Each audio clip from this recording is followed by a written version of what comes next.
Good evening student. आज आप लोग का व्हील ऑफ एक्शन का 4th क्लास है और अभी भी थ्योरी चल रहा है। Let's start. देखिए यहाँ पे लिखा distinction between wheel of exchange and promissory note. यहाँ पे बोल रहा है कि व्हील ऑफ एक्सचेंज और प्रोमिसरी नोट के बीच में क्या डिफरेंस है। तो यहाँ पे देखिए 4 कॉलम बनाए मैंने, एक सीरियल नंबर का, दूसरा basis of difference, third column wheel of exchange and fourth column है प्रोमिसरी नोट। पहला है नंबर ऑफ पार्टीज। देखो बेटा इसमें लिखा है कि there are 3 parties drawer drawee and payee. सारे बुक में ऐसे ही लिखे हैं 3 पार्टीज। मैं भी 3 पार्टीज लिखा है, लेकिन इसके देखा जाए तो 2 और आ जाते हैं जिसको बोलते हैं इंडोर्सर एंड इंडोर्सी। क्योंकि कोई बुक नहीं लिखता है इसलिए मैंने भी नहीं लिखा है, लेकिन वो भी बिल ऑफ एक्सचेंज का ही पार्ट है। इसमें लिखा है there are 2 parties maker and payee. Okay, लिखा है ऑर्डर और प्रॉमिस।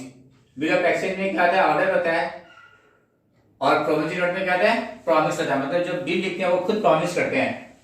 यहाँ पे लिखा देखिए it is an order to पे।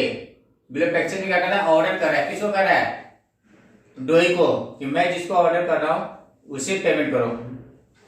यहाँ पे इट इज प्रॉमिस टू पे, यहाँ पे बोला प्रॉमिस करा कि मुझे पेमेंट करनी है, खुद प्रॉमिस करा है। जैसे आप फॉर एग्जांपल बैंक में एफडी कराते हैं, जब बैंक में एफडी कराते हैं तो बैंक प्रॉमिस करते हैं ना कि आपको 2 साल के बाद, 3 साल के बाद, 4 साल के बाद मैं इतना पेमेंट करूंगा। राइट है। जब आप एफडी कराते हैं तो जितने साल का करवाते हैं तो बैंक क्या करता है, एक सर्टिफिकेट बना करके देता है एफडी का, तो ठीक है इतने साल, जितने सालों के लिए बना रहे उतने सालों के बाद इस रेट पे मैं आपको इतना पैसे दूंगा। तो कौन प्रॉमिस कर रहा है, बैंक ही तो प्रॉमिस कर रहा है ना। तो बैंक यहाँ पे क्या हो गया, मेकर हो गया।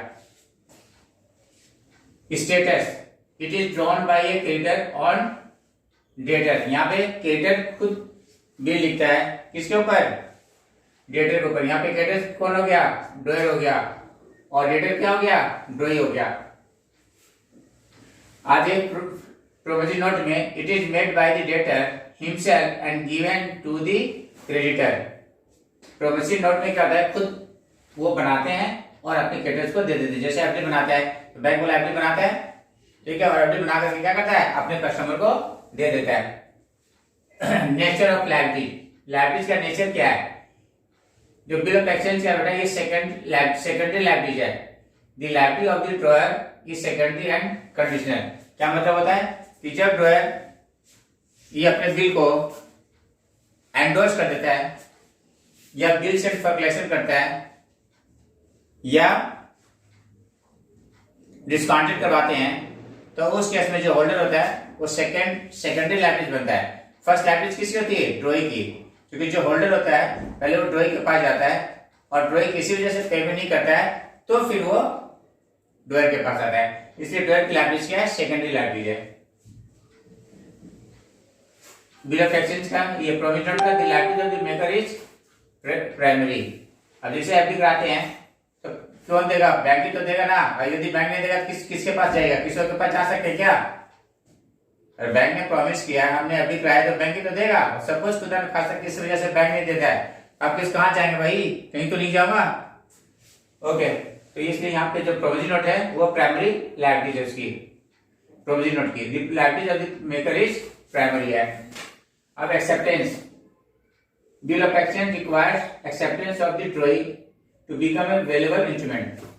देखिए बिल ऑफ एक्सचेंज में क्या होता है, जब तक आपका ड्रॉई साइन करेगा ना तब तक वो लायबल नहीं होगा। आप जितना भी चिल्ला लीजिए, कुछ भी बोल लो बेटा, ठीक है ना, साइन करेगा तभी वैल्यूएबल होगा, अदरवाइज वैल्यूएबल नहीं होगा।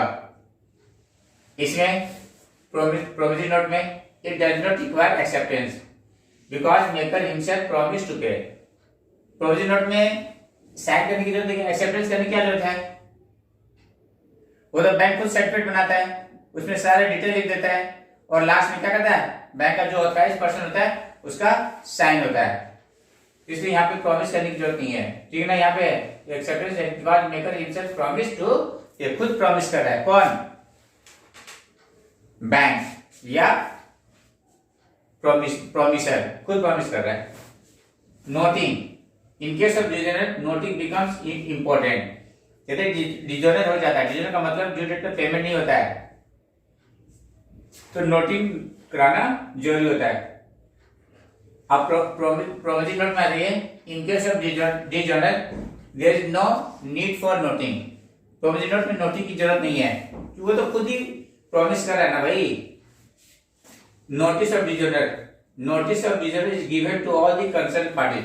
ऑल द कंसर्न पार्टीज का मतलब होता है यदि आपने क्या कर दिया, एंडोर्स कर दिया। क्या कर दिया? एंडोर्स कर दिया। तो इसकी इंफॉर्मेशन किसको होनी चाहिए? एंडोर्सी को भी होनी चाहिए और होल्डर को भी होनी चाहिए, मतलब ये क्या बोलते हैं, डोयर को भी और डोई को भी। Notice of disorder is not required. Provision note में नोटिस ऑफ डिसऑर्डर की रिक्वायरमेंट नहीं है। अब यहाँ पे कुछ बेटा टर्म्स हैं, जैसे टर्म ऑफ बिल है, ड्यू डेट है, बिल एट साइट है, बिल आफ्टर डेट है, बिल आफ्टर साइट है। देखिए, bill at sight, bill after date, bill after sight. देखिए, आफ्टर डेट, आफ्टर साइट थोड़ी थोड़ी का डिफरेंस है। यहाँ पे लिखा हुआ terms of bill. Terms of bill का मतलब होता है बेटा कि जितने दिनों के लिए, जितने महीने के लिए आपने बिल बनाया, जैसे 2 मंथ्स के लिए आपने बिल बनाया था, 2 मंथ्स आपका टर्म्स ऑफ बिल हो गया। सपोज कि 60 डेज के लिए बनाया था, तो 60 डेज टर्म्स ऑफ बिल हो जाएगा। यहाँ the period intervening between the date on which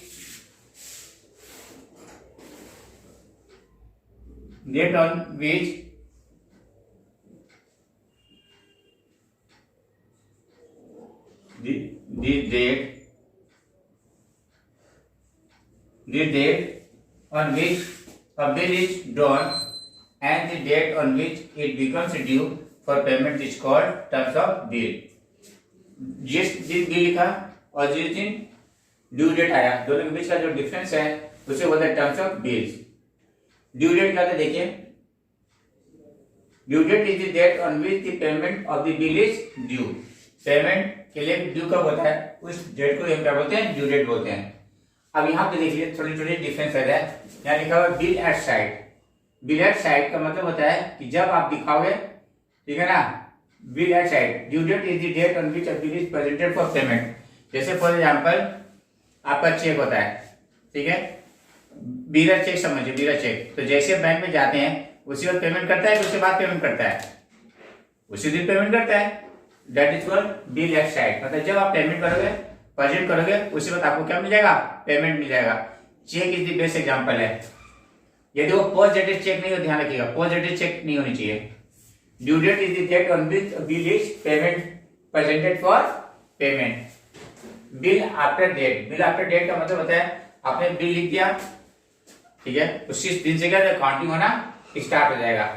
bill after date, the term of the bill begins to run from date of drawing the bill.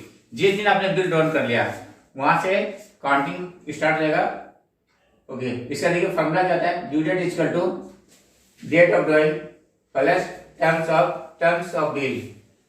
Term of bill, due date equal to date of drawing plus term of bill. तो देखिए, bill after sight, bill after sight का देखिए बहुत थोड़ा सा का difference है। Bill at site मतलब जैसे आपने दिखाया, जैसे प्रेजेंट किया, उसे वक्त मिल गया। बिल आफ्टर साइट का मतलब क्या हुआ कि जब आप लिखी, कभी भी लिखिए, उससे कोई फर्क नहीं पड़ता है। जब ड्रॉइंग एक्सेप्ट करेगा ना, उस दिन से काउंटिंग करना स्टार्ट करूंगा जब लिखा रहेगा बिल आफ्टर साइट। जिस दिन से ड्रॉ कर रहा है उससे फर्क नहीं पड़ता है। ड्रॉइंग जिस दिन एक्सेप्ट किया उस दिन से काउंटिंग करूंगा जब बिल में बिल आफ्टर साइट लिखा रहेगा तब।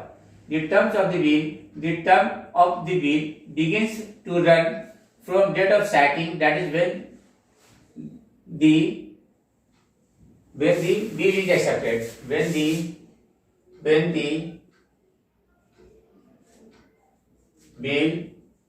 is accepted. When the bill is accepted. Due date is equal to date of acceptance plus terms of bill. Days of grace, इसको शॉर्टकट में डॉग भी बोल सकते हैं याद करने के लिए। Days of grace, days of grace का क्या मतलब होता है पहले समझ लीजिए बेटा। ये कस्टम है बिल ऑफ एक्सचेंज में कि जब भी ड्यू डेट आएगा ना, उसमें 3 डेज हम क्या करेंगे? ऐड करेंगे। ऐड करने में जो फिगर आएगा उसको बोलते हैं डेज ऑफ ग्रेस। लेकिन ऐड करने के बाद क्या आता है ना, उसमें थोड़ी सी कैलकुलेशन है जो आपको नेक्स्ट क्लास में बताऊंगा। DOE is allowed DOE is allowed 3 extra days after the due date of the bill from making payment।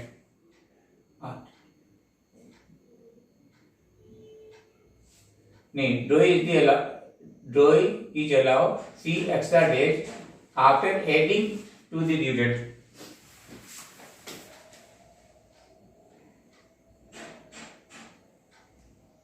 Three days after the due date of bill for making payment. Drawing is allowed 3 extra days after. Drawing is allowed 3 extra days after due date. After the due date of the bill for making payment. For such 3 days are known as days of grace. अच्छा ठीक है. Drawing is allowed 3 extra days after the due date. Due date जब आ जाएगा तो उसमें 3 days हम क्या करते हैं, एक्स्ट्रा मिल जाए, मतलब 3 days और ऐड कर दिया है. After due date of the bill from making payment, such 3 days are known as days of grace. Date of maturity. The date which comes after adding 3 days of the grace. जो आपका due date है उस due date में क्या 3 days आप क्या कर दीजिए, ऐड कर दीजिए. The date which comes after adding 3 days of grace to the due date of the bill is called date of maturity. ये बात समझ बेटा. डेज ऑफ ग्रेस में क्या हो गया कि 3 days हमें क्या मिलता है, एक्स्ट्रा मिलता है. फिर से देख लीजिए. Drawing is allowed 3 extra days after the due date of the bill for making payment. Payment के लिए such 3 days are known as days of grace. फिर से देखिए date of maturity. The date which comes after adding 3 days of grace to the due date of a bill is called date of maturity. ये देख लीजिए बेटा. अभी next ये complete हो गया थ्योरी. अभी मतलब अभी के लिए कंप्लीट हो गया, पूरा तो कंप्लीट नहीं हुआ है. अभी ये लंबा चलेगा बेटा, बहुत सारी थ्योरी इसमें है. और मैं आपको बार बोल रहा हूँ, इसका नोट आप बना लीजिए. और आपको एक वर्ड भी ना जोड़ना है ना घटाना है. जितना आप इतनी कॉपी कीजिए, नोट्स बना लीजिए और उसी को आप याद कीजिए. आपको इतनी मेहनत करने की जरूरत नहीं, बस आप पढ़ने में ध्यान दीजिए. आपका काफी टाइम बच जाएगा. Okay, thank you student.